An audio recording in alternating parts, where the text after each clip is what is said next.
Selamat siang Bapak Ibu.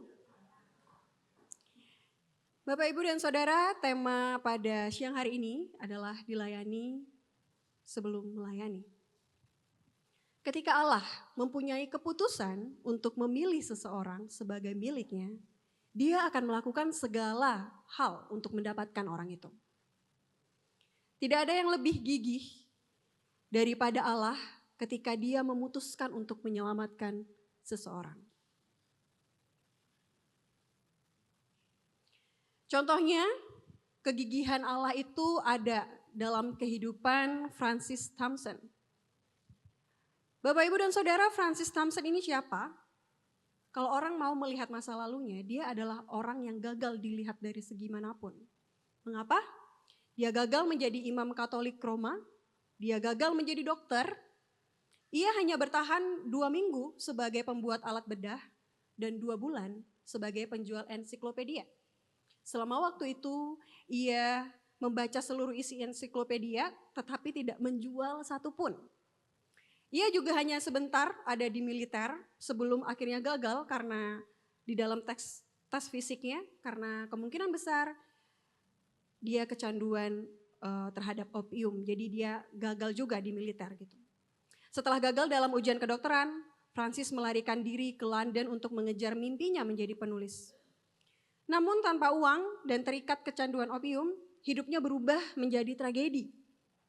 Selama hampir 5 tahun, ia hidup menggelandang di jalanan London. Ia tidur di bawah jembatan, menjual korek api, memungut sisa-sisa makanan, dan menjadi sangat kelaparan.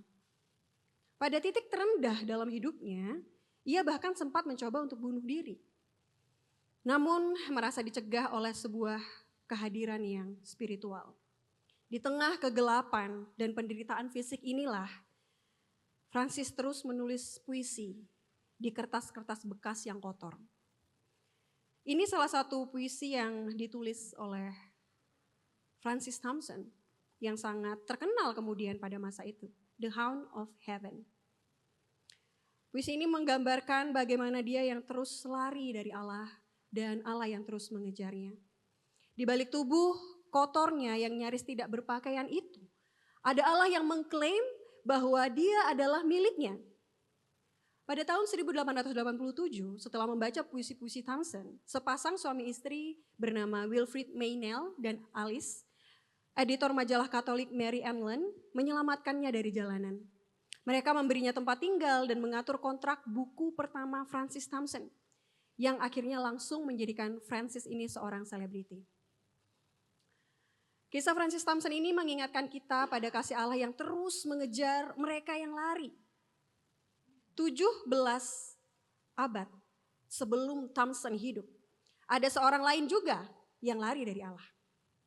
Saya ingin Bapak Ibu Saudara menebak siapa orang ini ya, dari ciri-cirinya. Pria ini bukan gelandangan, melainkan seorang cendekiawan. Ia bukan pecandu narkoba, melainkan salah satu orang paling religius dan saleh pada zamannya. Dia bukan seorang yang gagal, melainkan salah satu pemikir yang paling tajam di seluruh Timur Tengah. Orang ini cerdas, dia meyakinkan, dogmatis, tapi kadang dia juga bisa menyekelkan. Dia sangat sukses menurut standar pencapaian rekan-rekannya yang lain. Tetapi ternyata dia sedang melarikan diri. Kalau Francis Thompson secara sadar lari menjauh dari Tuhan, orang Yahudi yang fanatik ini justru dengan sungguh-sungguh merasa dirinya berlari menuju Allah. Dia membela Allah. Setidaknya itu yang dia pikirkan, padahal dia lari. Bisa ditebak siapa Bapak Ibu? Saulus, benar sekali yang menebak Saulus ya. Kita mungkin sudah tidak asing ya dengan Saulus yang kemudian berubah menjadi Paulus ini. Saya mengajak kita semua membuka Alkitab kita dan kita akan menyimak pembacaan Alkitab Kisah Para Rasul 9 ayat 1 sampai 19a. Silakan membuka buku Alkitab atau Alkitab di handphone masing-masing. Saya akan dan Pak Yung akan membacakannya bagi kita semua dan Bapak Ibu Saudara silakan menyimak. Saulus bertobat. Sementara itu hati Saulus masih berkobar-kobar untuk mengancam dan membunuh murid-murid Tuhan. Ia menghadap imam besar dan meminta surat kuasa untuk dibawa kepada rumah-rumah ibadat Yahudi di Damsyik, supaya jika ia menemukan laki-laki atau perempuan yang mengikuti jalan Tuhan, ia dapat menangkap mereka dan membawa mereka ke Yerusalem. Dalam perjalanannya ke Damsyik, ketika ia sudah dekat kota itu, tiba-tiba cahaya memancar dari langit mengelilingi dia. Ia rebah ke tanah dan mendengar suara yang berkata kepadanya, Saulus, Saulus, mengapa engkau menganiaya aku? Jawab Saulus, siapa engkau, Tuhan? Akulah Yesus yang kau aniaya itu. Tetapi bangunlah dan pergilah ke dalam kota. Di sana akan dikatakan kepadamu apa yang harus kau perbuat. Teman-teman seperjalanannya pun termangu-mangu karena mereka memang mendengar suara itu tetapi tidak melihat seorang pun. Saulus bangkit berdiri lalu membuka matanya, tetapi ia tidak dapat melihat apa-apa. Mereka harus menuntun dia masuk ke Damsyik.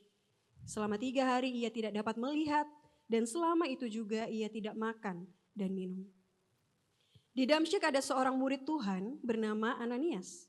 Tuhan berfirman kepadanya dalam suatu penglihatan. Ananias, Jawabnya, ini aku Tuhan. bangkitlah dan pergilah ke jalan yang bernama Jalan Lurus, dan carilah di rumah Yudas seorang dari Tarsus yang bernama Saulus. Ia sedang berdoa. Dan dalam suatu penglihatan, ia melihat bahwa seorang bernama Ananias masuk ke dalam dan menumpangkan tangannya ke atasnya supaya dapat melihat lagi. Jawab Ananias, Tuhan, dari banyak orang telah kudengar tentang orang itu. Betapa banyaknya kejahatan yang dilakukannya terhadap orang-orang kudus-Mu di Yerusalem. Lagi pula di sini dia memperoleh kuasa dari imam-imam kepala untuk menangkap semua orang yang berseru kepada nama-Mu. Namun firman Tuhan kepadanya, pergilah, sebab orang ini akan menjadi alat pilihan bagiku untuk memberitakan namaku di hadapan bangsa-bangsa lain serta raja-raja dan orang-orang Israel. Aku sendiri akan menunjukkan kepadanya betapa banyaknya penderitaan yang harus ia tanggung oleh karena namaku.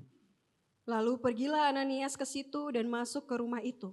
Ia menumpangkan tangannya ke atas Saulus, katanya, Saulus, saudaraku, Tuhan Yesus yang telah menampakkan diri kepadamu di jalan yang engkau lalui, telah menyuruh aku kepadamu, supaya engkau dapat melihat lagi dan penuh dengan Roh Kudus. Seketika itu juga seolah-olah selaput gugur dari matanya, sehingga ia dapat melihat lagi. Ia bangun lalu dibaptis. Setelah ia makan, pulihlah kekuatannya. Amin. Sedemikian pembacaan firman Tuhan. Saulus adalah orang yang sangat religius. Dia domba yang hilang di dalam kereligiusannya. Sesuatu yang dianggapnya benar, seperti untuk Tuhan, tetapi ternyata justru melawan Tuhan. Ini menarik ya, bagaimana mungkin sesuatu yang dianggap untuk Tuhan, tapi sebenarnya sedang menentang Tuhan.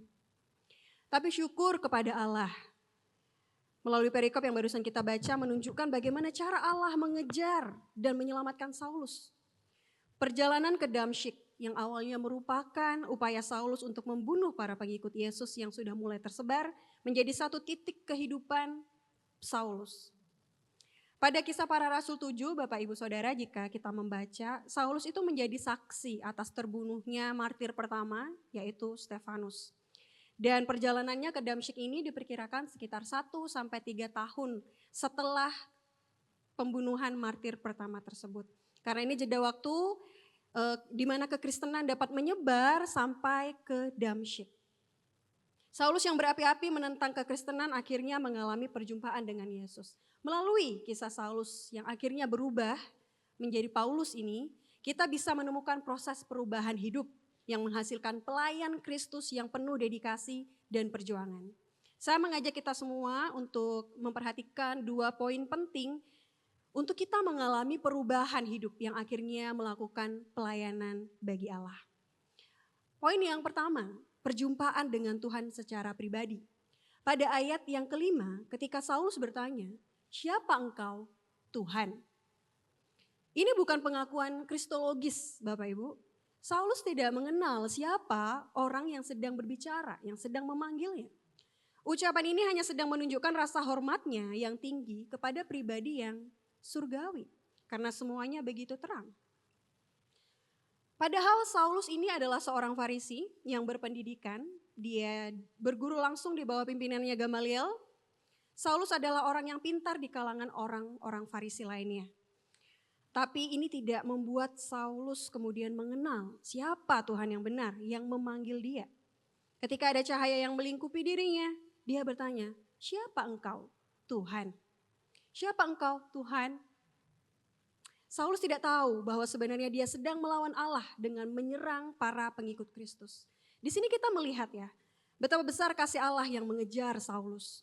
Yesus sendiri yang menyatakan diri kepadanya karena Allah tahu apa yang akan diperbuat Paulus akhirnya ke depan untuk melayani Tuhan dengan cara yang luar biasa. Bapak, Ibu, dan Saudara, apakah kita sudah sungguh-sungguh mengenal siapa Allah yang kita sembah dan yang kita layani?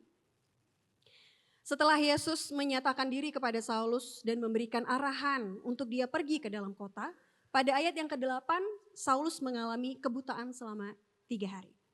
Di dalam kegelapan yang mencekam, Saulus mengalami perjumpaan dengan Allah. Dia harus dituntun melakukan segala aktivitasnya selama 3 hari itu. Namun justru di dalam kegelapan itulah Saulus bertemu dengan terang Tuhan yang menyinari hatinya, yang akhirnya memberikan pengertian kepadanya.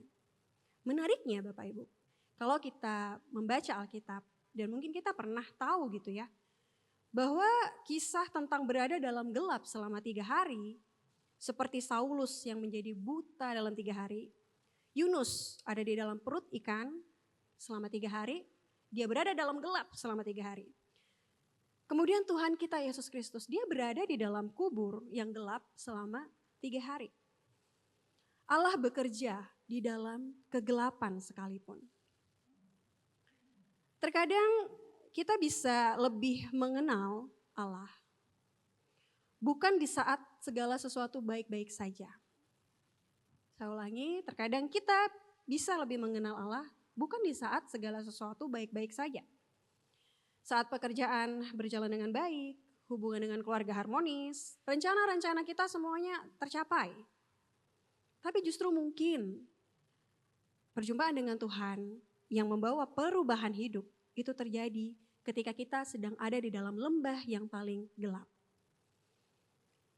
Jadi pertanyaannya adalah kegelapan seperti apa yang saat ini mungkin Bapak, Ibu, dan Saudara sedang alami? Saya tidak tahu.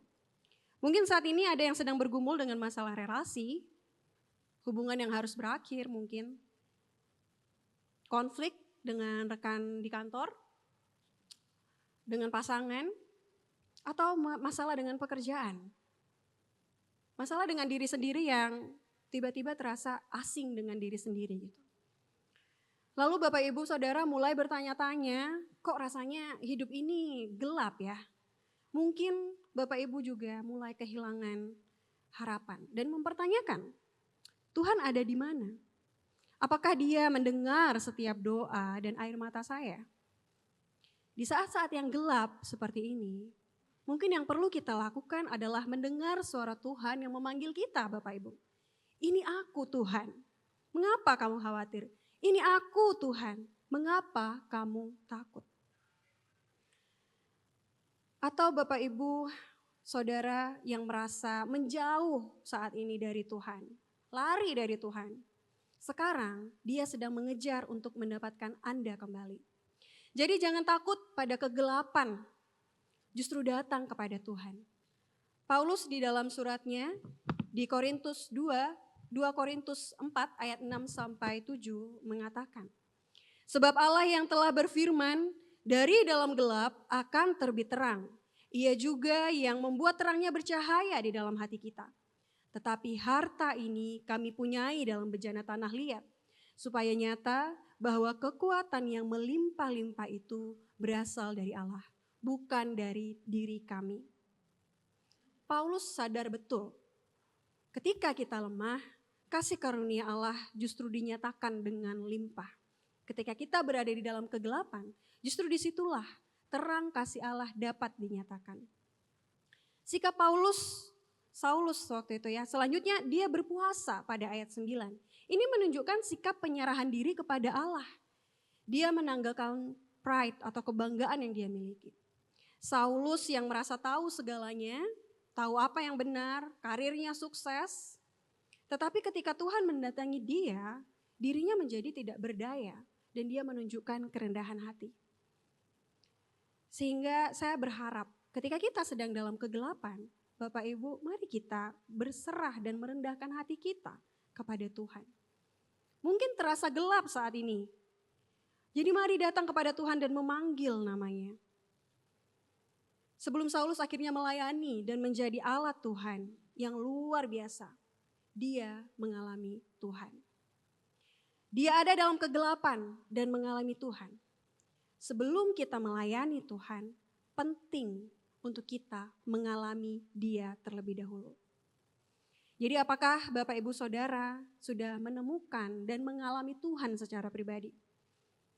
Dan itu seringkali terjadi ketika kita ada dalam titik terendah, di dalam kondisi hidup yang sangat gelap. Bapak Ibu, saya jadi teringat dengan suatu kejadian di tahun 2017. Saya terpanggil untuk jadi hamba Tuhan pada bulan Mei 2016. Waktu itu saya sedang bekerja di salah satu studio foto di Surabaya sebagai fotografer dan desainer. Kemudian saya ikut camp nasional mahasiswa yang diadakan oleh Perkantas karena saya binaan Perkantas waktu S1 dulu. Saya ikut kegiatan 3 tahunan itu yang mana mempersiapkan mahasiswa dan fresh graduate untuk ke dalam dunia pekerjaan gitu ya. Dan di camp itulah ternyata Tuhan memutarbalikkan kehidupan saya. Saya tidak pernah terbayang untuk menjadi seorang hamba Tuhan. Saya tidak pernah bercita-cita jadi hamba Tuhan. Karena saya berasal dari keluarga Kristen, tapi bukan Kristen yang sungguh-sungguh, yang biasa aja gitu. Tapi dari kecil saya disuruh datang ke sekolah minggu, dan saya kemudian cukup tekun. Ternyata itu cara Tuhan mempersiapkan saya gitu ya. Tapi saya gak pernah terpikir untuk jadi hamba Tuhan. Karena dari keluarga saya juga kayaknya dari nenek moyang saya juga nggak ada gitu yang jadi hamba Tuhan.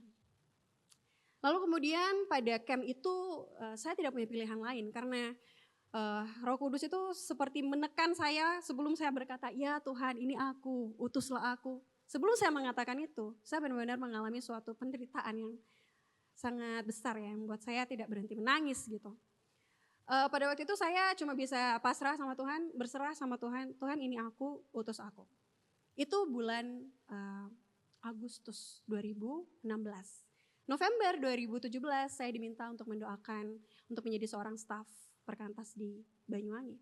Saya mendoakannya di bulan November dan pada bulan Mei 2017 saya resign dan kemudian saya ke Banyuwangi. Di bulan Juni 2017, 1 bulan saya di Banyuwangi. Setelah saya menerima banyak pertentangan gitu ya dari orang tua saya, ngapain kamu jadi hamba Tuhan? Ngapain kamu kerja seperti itu? Kata orang tua saya kan. Jadi ada pertengkaran di sana dan itu sebenarnya gak gampang gitu ya buat saya. 1 bulan saya di Banyuwangi, saya belum cukup beradaptasi, saya kecelakaan Bapak Ibu. Kecelakaan tunggal, saya menabrak seekor kucing di jam-jam sekitar 5:30 sore gitu ya. Dan saya harus menerima jahitan 5 di sini, di dagu kalau Bapak Ibu perhatikan dengan sungguh gitu ya. Jadi saya udah kayak bajak laut nih. Waktu itu di masa dimana saya itu mempertanyakan Tuhan gitu ya. Tuhan katanya panggil saya. Terus saya udah bilang iya, saya udah pergi. Masa sih Tuhan gak bisa jagain saya naik motor gitu kan. Kok saya harus jatuh gitu. Nah itu masa dimana menurut saya itu adalah masa yang gelap buat saya Bapak Ibu. Saya harus jauh dari keluarga, saya gak bisa bilang sama orang tua saya kalau saya sedang kecelakaan gitu ya. Di kota yang baru bagi saya. Itu saya merasa nelongso kalau kata orang Jawa ya. Bahasa Indonesia yang nelongso apa? Sedih gitu loh ya pokoknya ya. Sedih banget. Padahal dalam pelayanan itu saya harus menempuh jarak dalam 1 minggu sekali saya harus pergi ke kecamatan lain yang berdurasi 1 jam naik sepeda motor gitu. Tapi saya udah trauma duluan karena kecelakaan gitu kan. Tuhan, apa maksud Tuhan sebenarnya? Saya takut nih gitu kan. Masa saya langsung jatuh? Tapi justru di titik yang gelap itu Bapak Ibu, saya mengalami dan menyadari betapa Tuhan itu kasihnya begitu besar ya terhadap jiwa-jiwa yang terhilang. Terhadap diri saya sendiri. Bahwa wah kasih yang Tuhan titipkan kepada setiap jiwa, setiap orang yang akhirnya saya layani itu begitu besar dari Tuhan. Jadi ketika saya bisa ada berdiri di tempat ini saat ini gitu ya di hadapan Bapak Ibu Saudara sekalian, itu bukan karena saya kuat dan berani Bapak Ibu. Ada suatu titik yang begitu gelap dalam hidup saya yang akhirnya saya menyadari bahwa itu semua karena kekuatan dan karunia dari Allah Roh Kudus bagi saya. Jadi apa yang mungkin saat ini sedang Bapak Ibu alami? Kegelapan yang seperti apa? Mari kita belajar untuk merenungkan apa sebenarnya yang sedang Tuhan ingin sampaikan kepada kita. Yang sedang memanggil nama kita saat ini. Jadi itu tadi poin yang pertama, mengalami Tuhan sebelum kita melayani. Dan yang kedua, dilayani sebelum melayani. Setelah mengalami perjumpaan dengan Tuhan melalui pengalamannya buta selama 3 hari, tidak berhenti di situ. Ternyata perintah Allah kepada Saulus untuk pergi ke kota Damsyik adalah supaya dia didoakan oleh saudara seiman di dalam Kristus, yakni Ananias. Siapa Ananias? Jika kita baca di ayat 10, ketika Allah memanggil nama Ananias, Ananias langsung menjawab, "Ini aku Tuhan." Beda ya dengan apa yang menjadi respons Paulus sebelumnya. Dia yang tidak mengenal Tuhan, tetapi respons Ananias ini menunjukkan bahwa dia adalah seorang Kristen yang saleh. Meskipun pada awalnya Ananias mempertanyakan perintah Tuhan untuk menumpangkan tangan kepada Saulus, mari kita baca ayat 13 kembali. Jawab Ananias, "Tuhan, dari banyak orang telah kudengar tentang orang itu, betapa banyaknya kejahatan yang dilakukannya terhadap orang-orang kudus-Mu di Yerusalem." Ananias sempat ragu. Tetapi pada ayat yang ke-17, dia langsung pergi ke tempat yang dimaksud oleh Tuhan. Bapak, Ibu, dan Saudara, Saulus juga mendapatkan penglihatan ini. Bahwa seseorang bernama Ananias akan datang, menumpangkan tangan ke atasnya, dan dia menjadi sembuh. Ini merupakan suatu pertanda bahwa sesuatu berasal dari Tuhan jika 2 orang berbeda mendapatkan penglihatan yang sama. Dengan setia, Ananias pergi dan menyapa Saulus sebagai saudara. Sesuatu yang beberapa saat sebelumnya itu kayaknya mustahil untuk dibayangkan. Ananias memberitahu Saulus bahwa Tuhan telah memerintahkannya untuk menumpangkan tangan atas Saulus. Ananias kemudian menjadi perantara pemulihan penglihatan Saulus dan kepenuhan Roh Kudus. Tujuan penumpangan tangan dalam peristiwa ini jelas. Roh Kudus sedang menghubungkan Saulus dengan saudara-saudaranya sebagaimana ditegaskan dalam sapaan pembuka Ananias. Bapak Ibu, untuk menjadi seorang pelayan Tuhan, ternyata latar belakang Saulus itu tidak cukup. Meskipun dia seorang Yahudi, terdidik dengan pendidikan kelas atas, kelas 1 gitu ya, di bawah guru besar Gamaliel, ia dibesarkan di dekat Akademi Yunani terkenal di Tarsus. Ia memiliki kemampuan, kepemimpinan yang luar biasa, keterampilan berbicara yang sangat baik. Ia sebelumnya adalah seorang Farisi yang sangat dihormati di kalangan elit Bait Allah. Tidak diragukan lagi, ia memiliki banyak hubungan dengan pemerintahan Romawi saat itu sebagai warga negara Romawi sejak lahir. Ia menikmati status sosial yang langka dan sangat dihargai Saulus ini. Tapi itu semua tidak cukup. Ada yang kurang, yang belum dimiliki oleh Saulus, yakni kuasa Roh Kudus yang turun ke atasnya. Dan untuk mendapatkan hal ini, perlu ada orang lain yang mendoakan Paulus, yang menumpangkan tangan kepadanya. Sebelum menjadi seorang penginjil yang ditugaskan untuk menjadi berkat di hadapan bangsa-bangsa dan raja-raja dan orang Israel, Saulus menerima pelayanan dari orang lain. Pertama dari Ananias yang menumpangkan tangan ke atasnya. Selepas itu Paulus baru diterima oleh saudara seiman di Damsyik dan dia tinggal bersama dengan mereka beberapa hari. Kisah selanjutnya kita melihat bahwa Paulus kemudian memberitakan Yesus di rumah-rumah ibadah di sana ya. Jadi setelah dia didoakan, menerima kuasa Roh Kudus, dia langsung bersaksi Bapak Ibu. Tapi tidak lama kemudian di pasal 9 ayat 22 sampai 23 dituliskan bahwa orang Yahudi merasa terancam oleh keberadaan Paulus dan berencana membunuhnya. Pelayanan Paulus menjadi semakin sulit. Ternyata Tuhan terus memproses Paulus dan ini membutuhkan waktu bertahun-tahun. Saulus kembali ke Yerusalem dan mendapati dirinya tidak lagi memiliki tempat di antara rekan-rekan lamanya di bait Allah. Karena Paulus sudah menjadi pengikut Kristus, dia Kristen gitu ya. Dan rekan-rekannya di bait Allah tetap Yahudi. Dan dia juga tidak disambut oleh komunitas Kristen yang masih curiga sama Paulus. Mari kita baca ayat 26. Setibanya di Yerusalem, Saulus mencoba menggabungkan diri kepada murid-murid. Tetapi semuanya takut kepadanya. Karena mereka tidak dapat percaya bahwa ia juga seorang murid. Saulus kehilangan identitas, komunitas, arah dan juga harapan.